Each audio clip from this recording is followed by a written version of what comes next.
अभिवादन। आज हम भारत में डचों के सफ़र की आप कह सकते हैं गहरी पड़ताल कर रहे हैं। पुर्तगालियों के बाद ये आए थे यूरोप से। तो सवाल ये है कि उन्होंने यहाँ क्या किया, कैसे व्यापार किया और उनका असर क्या रहा।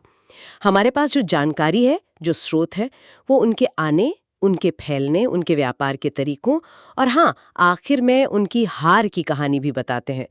तो इस चर्चा का मकसद है डच ईस्ट इंडिया कंपनी, जिसे वीओसी कहते थे, उसके बनने और बिगड़ने की कहानी को समझना और भारतीय व्यापार पर उसका क्या प्रभाव पड़ा उसे देखना।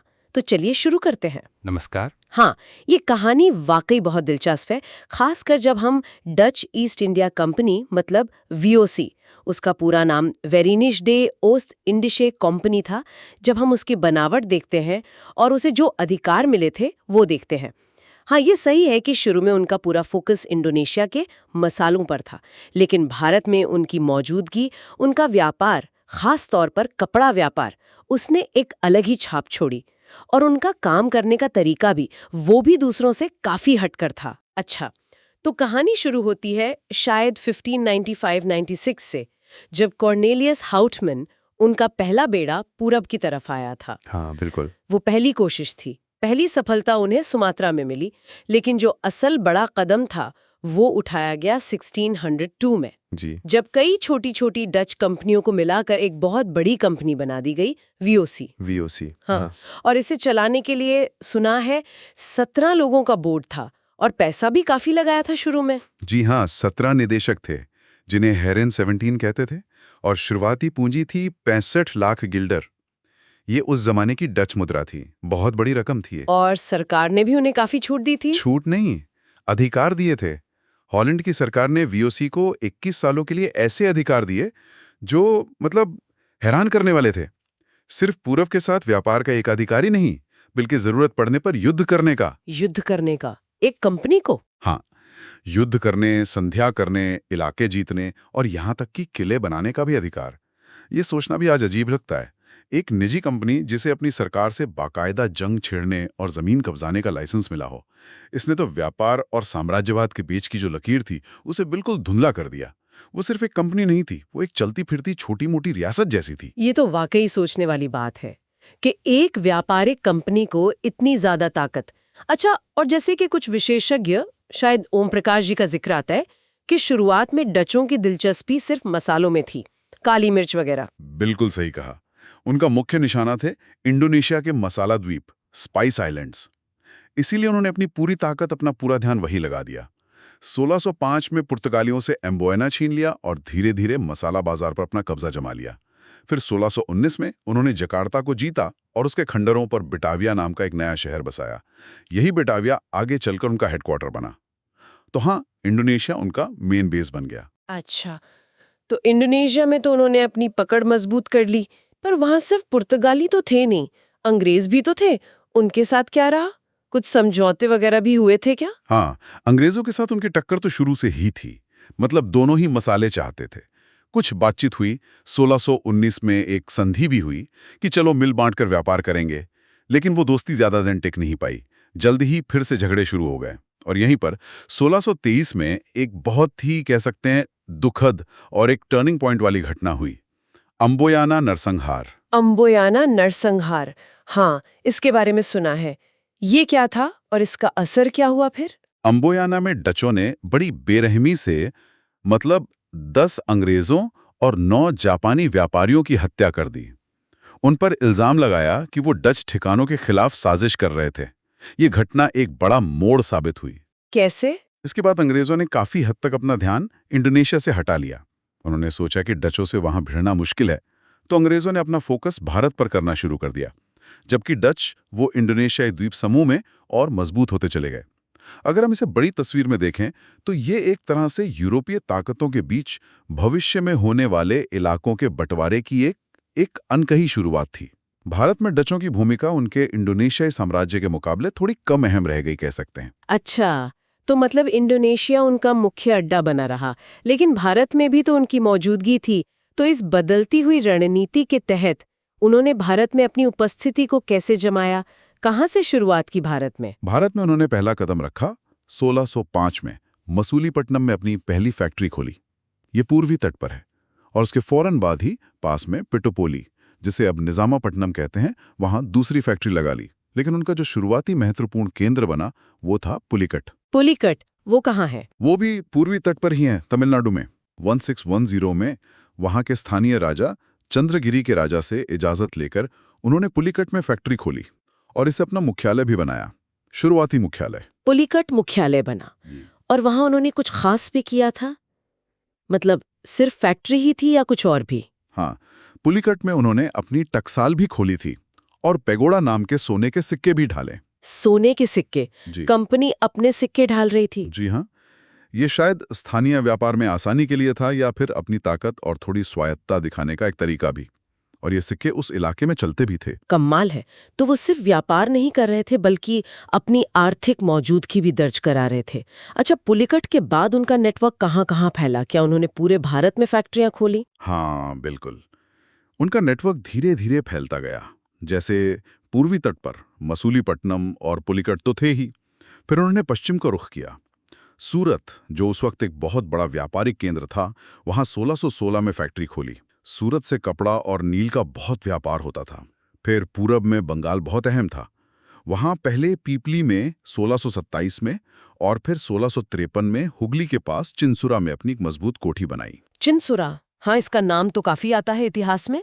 इसकी क्या खासियत थी? चिंसुरा बंगाल में डचों का सबसे बड़ा, सबसे मजबूत केंद्र बन गया।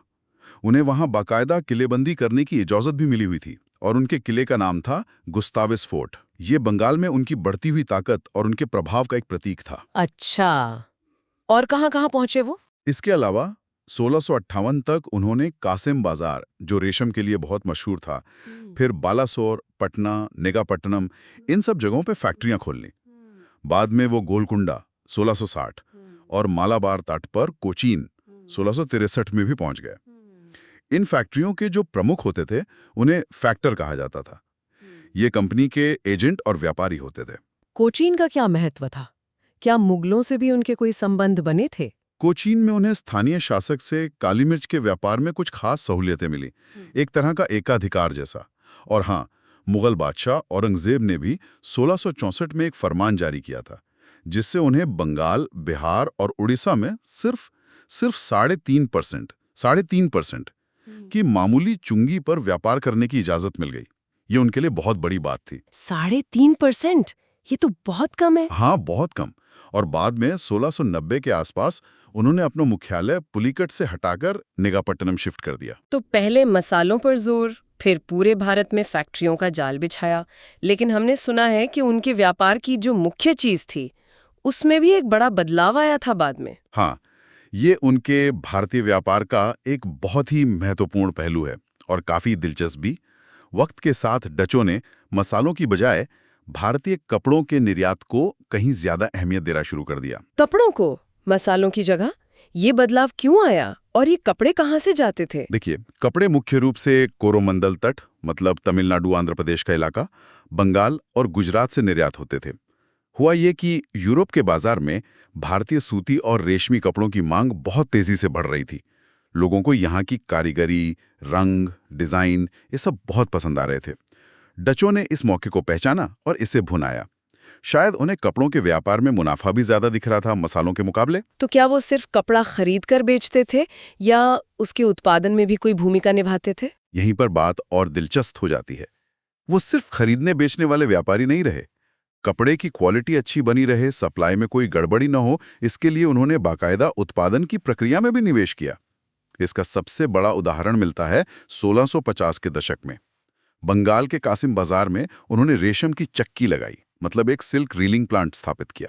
रेशम की चक्की? मतलब फैक्ट्री जैसा कुछ? हाँ, बिल्कुल। और जरा सोचिए, इस कारखाने में लगभग 3000 कारीगरों को सीधे वेतन पर रखा गया था। 3000 कारीगर एक फैक्ट्री में उस जमाने में? जी हाँ। इतिहासकार जैसे ओम प्रकाश जी का मानना है कि ये एक तरह से बड़े पैमाने पर संगठित उत्पादन व्यवस्था की तरफ एक शुरुआती और बहुत महत्वपूर्ण कदम था। एक मॉडर्न प्रोडक्शन सिस्टम की झलक थी उसमें। ये तो वाकई बहुत बड़ी बात है। अच्छा, तो कपड़ों के अलावा और क्या चीजें थी उनके निर्यात की लिस्ट में? तो कपड़ों के अलावा वो उत्तर भारत से नील ले जाते थे। मध्य भारत और बंगाल से कच्चा रेशम, बिहार से शोरा जो बारूद बनाने के काम आता था, गंगा घाटी से अफीम और नमक जैसी चीजें भी बाहर भेजते थे। लेकिन इसमें कोई शक नहीं कि भारतीय वस्त्रों को, मतलब इंडियन टेक्सटाइल्स को, अंतर्राष्ट्रीय व्यापार की एक बड़ी वस्तु बनाने का श्रेय काफी हद तक डचों को ही जाता है। उन्होंने भारतीय कपड़े को दुनिया भर में पहुंचाया। तो इसका मतलब ये हुआ कि डचों ने न सिर्फ बाजार की मांग को समझा, बल्कि भारत की जो उत्पादन क्षमता थी, यहाँ के कारीगरों का जो हुनर था, उसका इस्तेमाल करके उसे ग्लोबल मार्केट से जोड़ा। और आपने शुरू में कहा था कि उनका व्यापार करने का तरीका भी कुछ अलग था। हाँ, उनकी एक खासियत थी सहकारिता, या जिसे कार्टेल व्यवस्था कहते हैं, उस पर आधारित व्यापार। हमें 1722 के एक दस्तावेज से इसका पता चलता है। नेगापट्टनम के डच गवर्नर और 6 स्थानीय तेलुगु व्यापारियों के बीच एक समझौता हुआ था। ऐसा लगता है कि वो अक्सर स्थानीय व्यापारियों के साथ मिलकर ऐसे समूह बनाते थे। इससे शायद व्यापार का जोखिम कम होता होगा, उन्हें स्थानीय बाजार की बेहतर समझ मिलती होगी और मिलकर बाजार पर ज्यादा नियंत्रण भी रख पाते होंगे। अच्छा, कार्टेल सिस्टम। और इन सब रणनीतियों के नतीजा क्या रहा? मुनाफे के लिहाज से वीओसी कैसी कंपनी थी? मुनाफे के मामले में तो वीओसी का प्रदर्शन लगभग अविश्वसनीय है। अपने करीब 200 साल के इतिहास में इस कंपनी ने अपने शेयरधारकों को औसतन, मैं औसत की बात कर रहा हूं, 18% सालाना लाभांश दिया, डिविडेंड। 18% औसतन 200 साल तक? हाँ, जरा इस पर गौर कीजिए। 2 सदियों तक लगातार औसतन 18% का रिटर्न। आज की बड़ी बड़ी मल्टीनेशनल कंपनियां भी ऐसा सोच नहीं सकती। ये आंकड़ा दिखाता है कि वीओसी महज एक कंपनी नहीं थी, बल्कि एक जबरदस्त आर्थिक मशीन थी। वो संसाधनों के इस्तेमाल में, व्यापार पर नियंत्रण रखने में और मुनाफा कमाने में अविश्वसनीय रूप से कुशल थीं। ये सोचने पर मजबूर करता है कि उनकी इस सफलता के पीछे आखिर राज क्या था। क्या ये उनकी कार्टेल व्यवस्था थी, या उनका कुशल प्रबंधन था, या सरकारी संरक्षण, या फिर उस समय की खास परिस्थितियां थीं? 18% औसत लाभांश 200 साल तक, ये वाकई हैरान करने वाला आंकड़ा है। लेकिन जैसा अक्सर होता है, हर सुनहरे दौर का अंत भी होता है। भारत में उनका ये दबदबा हमेशा के लिए नहीं रहा। अंग्रेजों से उनकी टक्कर तो चल ही रही थी। हाँ, बिल्कुल। अंग्रेजों के साथ उनकी प्रतिद्वंदिता भारत में लगातार बढ़ती ही जा रही थी। दोनों ही कंपनियां थीं, दोनों के व्यापारिक हित थे और दोनों ही अपना राजनीतिक प्रभाव भी बढ़ाना चाहती थीं। तो टकराव तो होना ही था। और फिर वो एक निर्णायक पल आया। एक लड़ाई हुई जिसने भारत में डचों का भविष्य लगभग तय कर दिया। हाँ, वो निर्णायक पल था 1759 का बेदरा का युद्ध।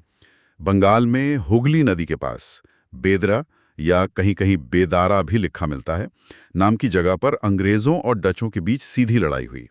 और इस लड़ाई में डचों की बहुत बुरी तरह हार हुई।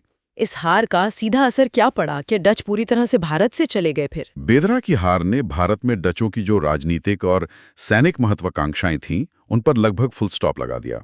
वो भारत से पूरी तरह गए तो नहीं, व्यापार वगैरह करते रहे कुछ समय तक, लेकिन उनकी जो ताकत थी वो खत्म हो गई।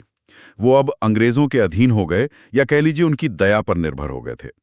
और ये हार सिर्फ भारत तक सीमित नहीं थी, ये असल में दुनिया भर में जो एंग्लो डच प्रतिद्वंदिता चल रही थी उसी का एक नतीजा थी। ब्रिटेन धीरे धीरे नीदरलैंड्स पर भारी पड़ रहा था। भारत में ब्रिटिश ईस्ट इंडिया कंपनी का दबदबा तेजी से बढ़ रहा था और डच इस रेस में बहुत पीछे छूट गए। तो क्या हम ये कह सकते हैं कि डच भारत में मुख्य रूप से व्यापारी ही बने रहे? अंग्रेजों की तरह एक बड़ा साम्राज्य खड़ा करने में वो कामयाब नहीं हो पाए, या शायद उनकी वैसी कोशिश भी नहीं थी? हाँ, काफी हद तक ये बात सही है। उनका जो मूल मकसद था वो व्यापार और मुनाफा कमाना ही था। हालांकि उन्होंने फैक्ट्रियां बनाई, किलेबंदी भी की, स्थानीय शासकों से संधियां भी की, लेकिन उनका फोकस हमेशा इंडोनेशिया और मसाला व्यापार पर ज्यादा रहा। भारत उनके लिए महत्वपूर्ण था, इसमें कोई शक नहीं, लेकिन शायद उतना नहीं जितना अंग्रेजों के लिए बन गया था। और बेदरा के हार के बाद तो उनकी साम्राज्य बनाने की जो भी थोड़ी बहुत संभावना बची थी वो भी खत्म हो गई। वो अंग्रेजों की बढ़ती हुई ताकत का मुकाबला नहीं कर सके। तो ये थी भारत में डचों की कहानी। एक ऐसी ताकतवर कंपनी वीओसी के साथ शुरुआत, जिसे युद्ध करने तक के अधिकार मिले हुए थे, मसाला द्वीपों पर कब्जा करना, फिर भारत में आना, पुलिकट और चिंसूरा जैसे केंद्र बनाना, भारतीय कपड़ों को दुनिया भर में पहुंचाना, व्यापार में कार्टेल जैसी अनोखी व्यवस्था अपनाना, रिकॉर्ड तोड़ मुनाफा कमाना और आखिरकार अंग्रेजों के हाथों बेदरा में हार कर भारत में अपनी राजनीतिक शक्ति खो देना। एक पूरा चक्र है। बिल्कुल, उन्होंने भारतीय व्यापार के नक्शे पर खासकर कपड़ा निर्यात के क्षेत्र में एक बहुत गहरी छाप छोड़ी जिसे नकारा नहीं जा सकता। और अंत में एक सवाल शायद हम सोचने के लिए छोड़ सकते हैं। भले ही डच भारत में अंग्रेजों की तरह कोई बड़ा साम्राज्य नहीं बना पाए, लेकिन भारतीय कपड़ा उद्योग को वैश्विक पहचान दिलाने में, उसे निर्यात की एक प्रमुख वस्तु बनाने में उनकी भूमिका कितनी अहम थी? क्या इसे कमा का जा सकता है? और दूसरा, क्या उनकी जो व्यापारिक संरचना थी, खासकर वो कार्टेल व्यवस्था और लगभग 200 साल तक लगातार इतना ऊंचा मुनाफा देने वाली उनकी क्षमता, क्या आज के बिजनेस मैनेजमेंट और अंतर्राष्ट्रीय व्यापार के लिए उसमें कोई सबक छिपा है? ये कुछ ऐसे सवाल हैं जिन पर विचार किया जा सकता है।